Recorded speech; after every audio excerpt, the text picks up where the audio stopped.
Believe it or not, man, there are social skills that are easy to learn that make you come across as more interesting, masculine, and attractive. For a long time, I used to think that guys were just getting lucky when they talked to girls. Turns out they weren't getting lucky.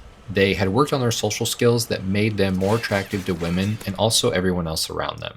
So let's jump right into the skills with the first one, the power of the first impressions. Your first impression sets the foundation for how people will perceive you long term. Studies have shown that when individuals are given initial positive or negative information about someone, they tend to retain that perception even when given conflicting details about them later. This means that making a confident and engaging first impression is crucial. If you give them positive energy, they are going to remember you as positive. If you give them creepy or needy energy, they're going to know you as a creep.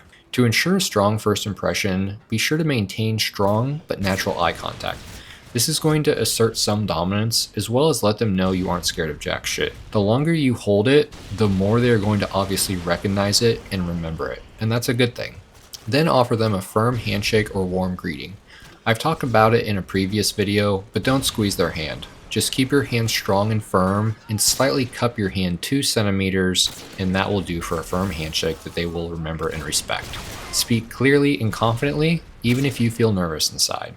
This is always easier said than done, I know. What I have found is keeping the conversation short and sweet works best, because it leaves room for them to wonder more about you, and you don't have to get stuck trying to carry on a conversation. I also do more questioning than answering. This way, they feel like they are valued more in the conversation because they are getting to do all the talking, and I just get to sit back, breathe, and listen. While this conversation is happening, be sure to project an open and inviting body language. Get your hands out of your pockets and being slouched over. Stand tall, cross your arms, and show off those guns, boy. This makes you look masculine and like a leader to others around you. By consciously making an effort in these initial moments, you set the stage for positive social interactions that carry forward. Moving into skill number 2, you should have a minimum effective dose in social interactions. When interacting with others, particularly in social or dating settings, less is often more. The key is being seen as confident and desirable and knowing when to exit a conversation on a high note. Overstaying can make you appear as needy or desperate, while leaving at a high moment keeps you memorable and intriguing. What I mean by leaving the conversation on high moments or on high notes, for an example here, is when you are at the peak of a conversation or topic with someone, just politely say, hey, I'd like to follow up this conversation with you some other time. I apologize, but I'm on a tight time schedule today. I gotta get going.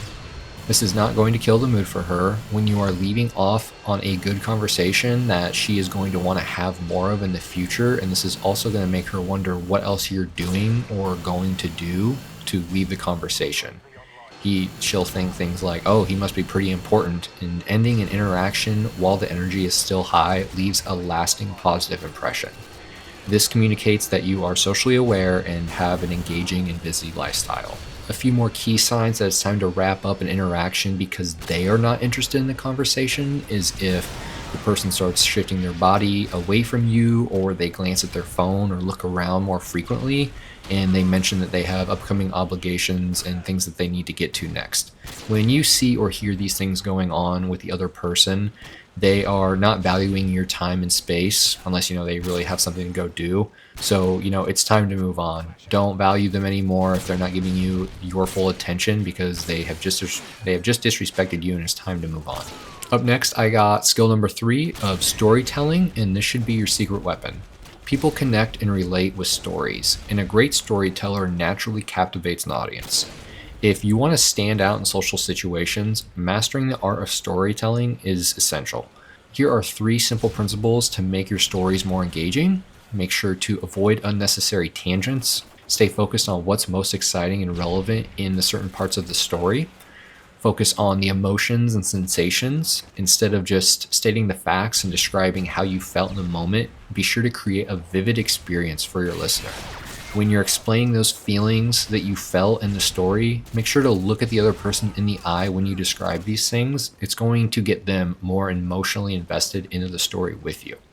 Use specific details, add sensory elements like describing the people, the setting, and the emotions to help bring your story to life.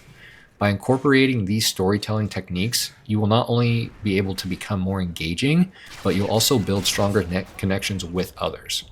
I also like to share stories that have meaning. That way the listener may learn something and they will also have something to take away from your views on the situation that you are describing, and this will also allow them to get to know you better as a person. Now we have number 4, and that is being the right kind of nice guy. Being a genuinely friendly and open person does not mean being a pushover. Contrary to the outdated nice guys finish last belief, the right kind of nice guy is confident, socially dominant, and exudes warmth without appearing weak. A confident, socially skilled person greets people warmly and engages in light conversation. They also support and encourage others around them without expecting anything in return. They command respect by setting boundaries while remaining friendly, and also approach social interactions as opportunities rather than challenges. And the most important one is do not bitch about everything going on in your life or in the world. Bitching and complaining comes across as very weak and insecure, and that negative impression is going to stay with the people that are listening.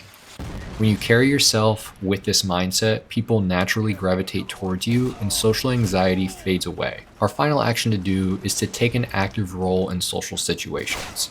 Being passive in social situations can make you appear as unsure or unengaged. Instead, take charge by being the one to initiate conversation, suggest plans, or set the tone for the interactions.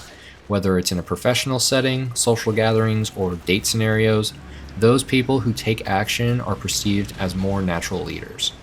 Majority of people, especially in a group setting, don't like to lead or make the plans because they don't want to upset others.